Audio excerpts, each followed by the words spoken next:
কথাকে বাড়ি ফিরিয়ে আনতে অদ্ভুত কাণ্ড ঘটায় অগ্নি। বিস্তারিত জানতে সম্পূর্ণ ভিডিওটি লাইক দিয়ে দেখতে থাকুন। কথা সঞ্চিতার কথায় ভুল বুঝে কাঁদতে কাঁদতে বাড়ি ফিরে এসে আয়না দেখতে দেখতে বলে, কথাকলি তোমাকে মায়া ত্যাগ করে চলে যেতে হবে, তোমাকে পাচক মশাইকে সংসার করার সুযোগ করে দিতে হবে।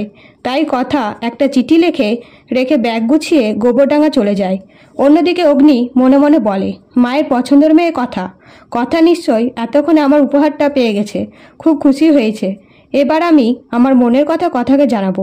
এতদিন চুপ করেছিলাম মায়ের কথা ভেবে, কিন্তু মা যখন কথাকে পছন্দ করে তাহলে আর কোনো বাধা থাকলো না।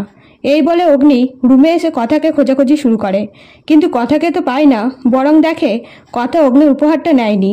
তখন অগ্নি টেবিলে কাগজ দেখতে পেয়ে চিঠিটা পড়তে শুরু করে আর বলে, কথা তুই চলে গেলি আমাকে না বলে, তাহলে ঠিক আছে, তোকে কিভাবে জব্দ করতে হয় দেখাচ্ছি।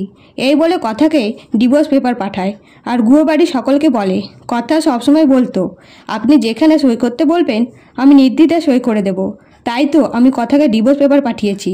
এই কথা শুনে সঞ্চিতা হাসতে হাসতে বলে, তাই?